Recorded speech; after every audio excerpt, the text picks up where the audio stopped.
Vous êtes dans le supplément de 72 Sports et aujourd'hui nous allons nous intéresser à ces athlètes de l'ASL Neuville qui ont eu l'idée de courir le marathon à Lisbonne. Bonsoir Fatima Lamas d'Acosta. Bonsoir. Et bonsoir Roulène Gadreau. Bonsoir. Vous étiez donc 8 athlètes du club de Neuville à partir au Portugal. Alors parlez-nous de cette initiative de départ pour une course à Lisbonne. Eh ben, c'est simple, hein. L'an dernier, lors d'un entraînement qu'on faisait pour préparer le marathon de La Rochelle, on a lancé dans la discussion, l'année prochaine, ça serait bien qu'on fasse le marathon de Lisbonne, parce qu'apparemment, il est classé comme l'un des plus beaux du monde. Donc, Julian, chaud comme une chipot, il a dit OK, on part. Et puis, on a embarqué tous les autres copains à venir courir avec nous à Lisbonne. Donc justement, 4 qui ont couru le semi et vous avez couru sur le marathon. Alors racontez-nous cette expérience. C'est une expérience extraordinaire. Pour ma part, c'était la première fois, donc une vraie aventure avec ce qui... Premier marathon à Lisbonne. Exactement, donc symboliquement Lisbonne, parce qu'effectivement Fatima, qui est la coach de l'ASL, nous a donné l'envie et le goût du marathon et surtout nous a proposé de faire ce super marathon à Lisbonne. Et du coup, on était ravis de pouvoir faire cette première, pour ma part, faire ce premier marathon à Lisbonne. Alors, est-ce que vous avez eu une préparation particulière pour ce marathon Tout à fait. Donc, ça se constitue... Enfin, on avait un programme sur 11 semaines, à raison de 4 sorties semaine. Lundi, mercredi, vendredi et sortie longue le dimanche, avec du gainage, des PPG, enfin la préparation physique et générale, sur 11 semaines. Et tout le monde a joué le jeu, que ce soit les semi-marathoniens ou les marathoniens. On a tous fait le même programme. Alors, moi aussi, ma question, c'est est-ce que vous vous êtes préparé plus particulièrement, plus spécifiquement que pour un marathon qu'on peut disputer par exemple en France, parce qu'on est allé au Portugal et donc ça voulait dire aussi de la mise en place, de l'administratif. Est-ce qu'il y a eu une particularité là-dessus ? Non, pas forcément, puisque le Portugal faisant partie de la communauté, de l'Europe, on n'a pas besoin de documents particulier. Il a fallu juste qu'en amont, on s'était trouvé un hôtel, on avait réservé les billets d'avion bien avant l'heure. La vraie spécificité, c'était plus, on avait peur sur la chaleur, mais finalement, il faisait bon comme ici, comme un été, un printemps. Donc finalement, non, tout s'est bien passé, quoi. Et alors, est-ce que c'était la première expérience pour votre club à l'étranger ? Et de là, ma deuxième question aussi, est-ce que Neuville a une spécificité, une tradition d'aller courir à l'étranger ? Alors une tradition, non, mais je pense qu'à partir de cette année, oui, ça va rentrer dans les mœurs. C'est ce qu'on aimerait essayer de faire chaque année avec l'ensemble de l'ASL Running, proposer une sortie qui dépasse un peu de nos frontières et puis surtout une sortie exceptionnelle. Donc là, le premier qui restera symbolique à Lisbonne. Et l'année prochaine, il y a le Médoc qu'on a envie de faire tous ensemble, le raid du Morbihan. Et puis 2024, il y a le marathon de Paris, donc pour les JO, et 2025, New York. Donc c'est des objectifs qui... Oui, ça nous tient à cœur, donc on va essayer de s'y tenir. Et ce sont des villes qui font rêver en plus, hein, donc pourquoi pas réussir à faire perdurer cette tradition ? Exactement, puis tous ensemble, ce serait le Graal. Est-ce que les licenciés du club que vous côtoyez ont tendance à bien apprécier cette idée-là ?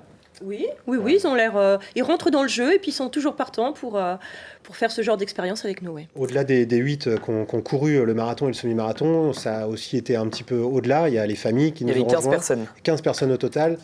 17, on était 17. On était 17 au total. Donc les accompagnants, les maris, les femmes, les enfants pour certains. Et il y a même un couple qui nous a accompagnés qui n'ont pas du tout participé à la course, mais qui nous ont beaucoup soutenus sur cette course. Et alors, quel souvenir est-ce que vous allez garder de ce voyage ? Moi, j'y suis encore. Moi, je suis sur mon petit nuage. C'est une belle expérience. On a échangé énormément. Il y a des liens affectifs qui se sont créés. Et puis voilà, quoi. Pour moi, je suis sur mon petit nuage. Je suis encore à Lisbonne. Moi, c'est pareil, j'ai le même sentiment. Déjà, j'ai découvert ce pays que j'adorais sans même y avoir mis un pied. Et là, pour avoir mis plusieurs pieds en courant, on a adoré. On a passé un super moment, que ce soit sur le plan sportif, sur le plan personnel. C'était que du bonheur. Et justement, c'est ma prochaine question, le point de vue sportif, qu'on n'a pas encore beaucoup abordé, mais je vous vois avec des médailles. Donc, ça veut dire que vous avez terminé. Est-ce que vous êtes satisfait de vos performances ? Ah oui, parce que moi, j'ai changé de dizaine. Je ne vous donnerai pas mon âge, mais j'ai changé de dizaine. Et j'en suis à mon 3e marathon. Et je voulais le faire en moins de 4 heures. Et j'étais bien préparée. J'ai réussi en 3h56. Donc moi, je voulais 3h59. Et j'ai fait 3h56 sur un parcours très difficile. Chaleur, pavé, beaucoup de côtes. le long de la côte. Et ouais, que du bonheur. Pour moi, que du bonheur. Et pour les autres, votre première. Alors pour moi, pour ma part, oui, c'était une première, mais on peut citer par exemple Maya, qui fête ses 60 ans cette année, qui a fait son premier semi-marathon. Elodie, pareil, la fille de Fatih, qui a fait son premier semi-marathon. Donc c'était des premières pour beaucoup. Après, pour d'autres, pour Stéphane, lui, c'était un semi-marathon, mais il a déjà fait un marathon.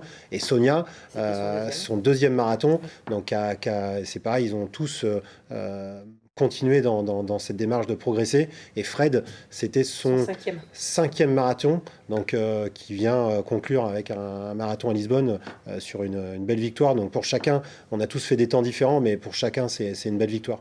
Et quand on part comme ça, qu'est-ce qui prédomine ? C'est l'envie de réussir justement sportivement ou c'est l'envie de passer un très bon moment ?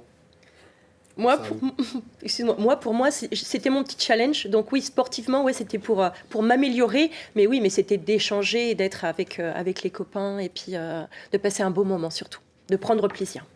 Pour ma part, c'était un mélange des deux.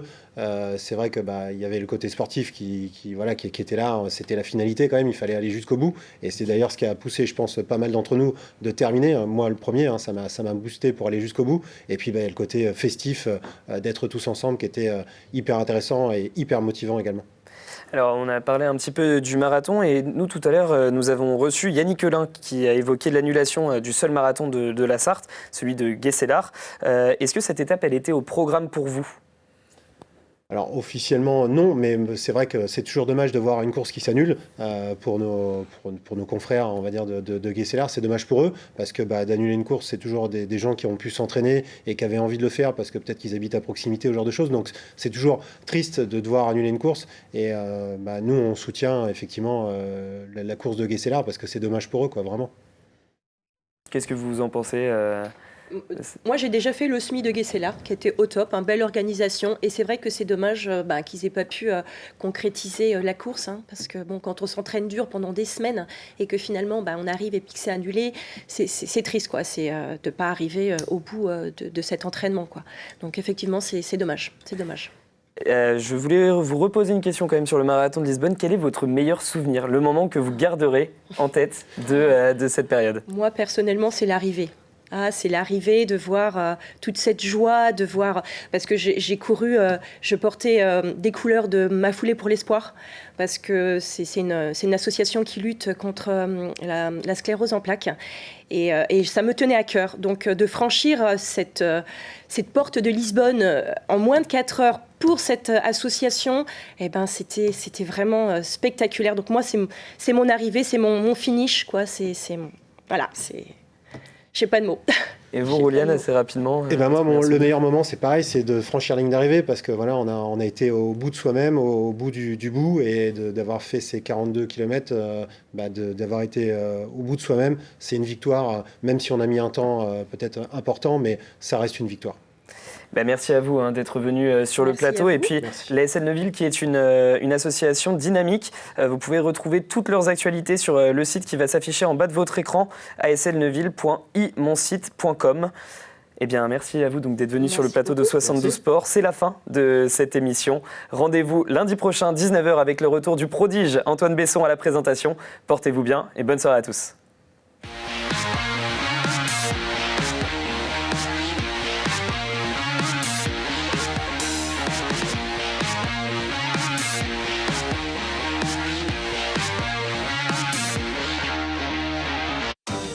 Le département, premier partenaire du sport en Sarthe.